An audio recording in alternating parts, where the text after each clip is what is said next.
Now that you've watched the benefits of an effective health, safety, and environmental program video, you're probably asking yourself, what's the next step? How can I start or get assistance in building these effective programs? In this video, I'm going to take you through an exercise where we build an actual safety program from start to finish. And you'll begin to see that it doesn't have to be a strain on your company's time and resources. During this process, one thing to keep in mind is that the programs you choose to implement should be specific to your actual work and tasks being performed by your employees. Before we push ahead, let's talk about time and resources. If either of these has been holding you back, here are a few resources that offer assistance and may save some time at little or no cost. They are the Occupational Health and Safety Administration, better known as OSHA, your state's Workers' Compensation Board, and your insurance company.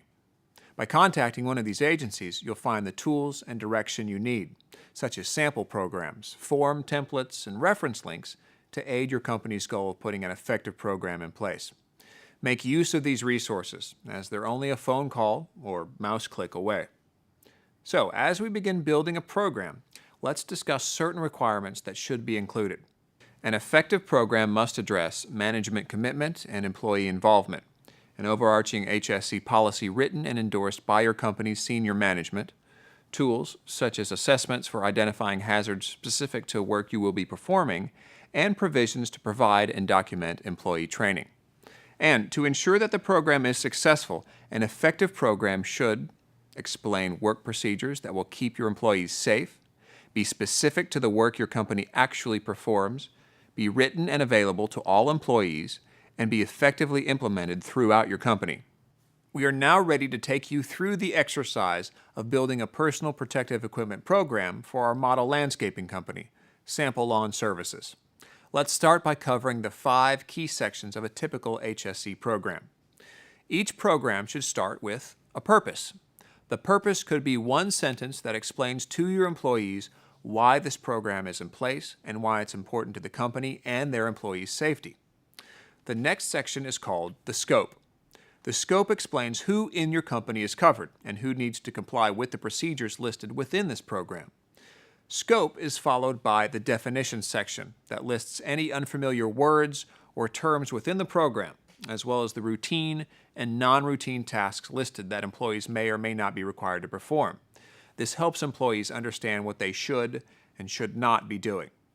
The 4th section, titled Procedures, is usually the largest section of the program and includes the requirements employees must follow to comply with the program, such as identifying the visible and potential hazards associated with the task they are about to perform, assessing the PPE requirements necessary to perform the work safely, explaining and ensuring employees understand the company's emergency preparedness procedures, reinforcing the company's health and safety rules, as well as the consequences in place for program non-compliance, and then listing and providing the training requirements of this program that are offered to the employees so that they can perform the work in a safe manner. And finally, an effective program should include a references section, guiding employees to regulatory or company links that will provide them further information on this specific topic. Okay, now that we've covered the key sections comprising the company's HSE program, let's go over some background information on our model company. Sample Lawn Services is a landscaping company that conducts residential lawn services, including mowing, trimming of both edges and hedges, and cleanup. The company consists of 15 employees, which include 2 supervisors, and, important to note, tree trimming, which would require another set of safety programs, such as working at heights, is not a routine function of this company. Let's start at the beginning and develop our company's purpose. The purpose of the Sample Lawn Services Personal Protective Equipment Program is to ensure all employees have proper PPE prior to completing their assigned work tasks. That's it. That's our purpose. Short and sweet, and to the point. Anyone reading this will know exactly why this specific program was written. Let's move on and identify the scope of our program, which will explain who needs to comply with this program's requirements. This PPE program covers all company personnel at all levels, including management. Again, short, sweet, and to the point. One important thing to note is that both employees and management are required to comply with this program. This is important as employees tend to follow the examples set by their supervisors. Now it's time to include our definitions section, which will include an explanation of any unfamiliar terms or acronyms used, as well as a description of both the company's routine and non-routine tasks. Routine tasks. Common tasks that are conducted during lawn care services, such as lawn mowing, line trimming, and hedge trimming. Non-routine tasks. Those tasks that are not conducted on a regular basis, such as mowing on steep grades and tree trimming. When performing these non-routine tasks, there must be supervisor approval, hazard identification, and additional training and PPE as required. Again, in Sample Lawn Services case, the definitions section alerts employees to tasks they are expected to complete and those that are out of their normal scope of work. As stated in the program, to complete these tasks, there will need to be supervisor approval and additional training prior to beginning a non-routine task.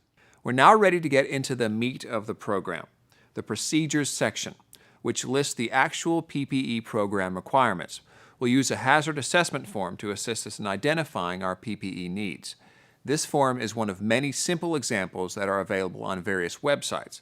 As we look at the form, you can see we start by listing the job that is taking place. In this case, it would be lawn trimming. This assessment shouldn't be a difficult task to complete if the person performing it understands what hazards are involved. The first step in completing a hazard assessment form is to fill in the top line listing the job to be performed, the name of the assessor, and the date the assessment was performed. Following that, the assessor needs to give a description of the actual task that's about to take place. And then, based on that task description, the hazards associated with that task need to be listed. And finally, the controls that need to be implemented to protect employees from these hazards need to be addressed. Now that we've completed the assessment form, let's continue with the procedures section of our program. Based on the work that Sample Lawn Services performs, they have come up with 11 specific requirements that need to be included in their company's PPE program. Those requirements can be listed in the following manner and are relatively self-explanatory. A hazard assessment shall be conducted prior to starting work. As discussed before, the first procedure states that a hazard assessment needs to be completed before starting any work. The assessment will dictate what PPE will be needed to safely perform the task at hand. Based on the assessment, the company will provide eye, head, face, foot, hand, and body protection as needed. The next procedure identifies the actual PPE that will be provided by the company for employees to wear. Required PPE will be provided at no cost to all applicable employees. Your program should ensure that your company will provide the proper PPE and, if necessary, replacement PPE at no cost to the employee. All PPE provided will meet the applicable ANSI or ASTM standards and properly fit each employee. The PPE provided needs to meet all regulatory standard requirements for safety. Employees are responsible for maintaining PPE in a clean, sanitary, and reliable condition. Employees must understand that since they are the users of the PPE, they have a responsibility to maintain their PPE in good working order. Employees will return damaged or broken PPE to their supervisor, who will replace it prior to the employee returning to work. Employees must also understand that if their PPE fails for any reason, they must return it and get replacement PPE in good working order before continuing with their work. The company prohibits the use of employee-owned PPE. Therefore, only PPE purchased by the company is allowed. The company allows only PPE purchased in-house to be used on the worksite as a safeguard to ensure that it meets regulatory standards.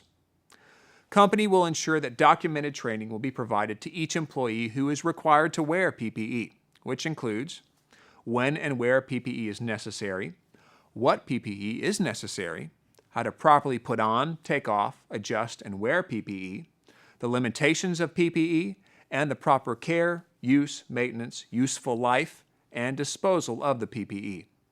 The company needs to ensure that employees are trained in the proper use and care of the PPE they are initially given. Like all employee training, this training is documented and stored for safekeeping. Employees will be retrained on PPE usage whenever they are not able to demonstrate their understanding of the PPE requirements or the ability to use it properly, When there are changes in the types of PPE or work environment that render the previous training obsolete, the company also needs to ensure that employees are retrained when there is a misunderstanding in the usage or change in the type of PPE supplied by the company. Disciplinary measures. Employees who choose not to follow the safety and health rules of the company will be disciplined.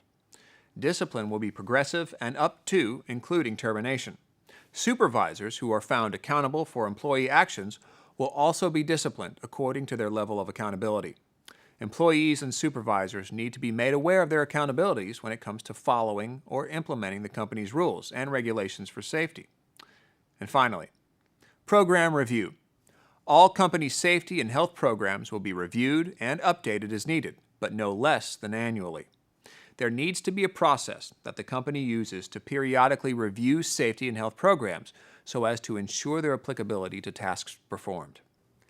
And finally, we get to the last section of the company's PPE program, titled References. This is where a company supplies their employees with further information and tools on the safety topic covered. And in the case of building the Sample Lawn Services PPE program, we're done. We hope this exercise in building an effective health, safety, and environmental program has been of benefit to you and your company. The format shown here can be duplicated for almost all required programs. The key points to remember are: keep your programs specific to the work you perform. Utilize the resources mentioned in this video to assist or provide needed tools. And finally, ensure that the implementation and training of the programs you develop are documented and stored for safekeeping. Thank you again for taking the time to view this video.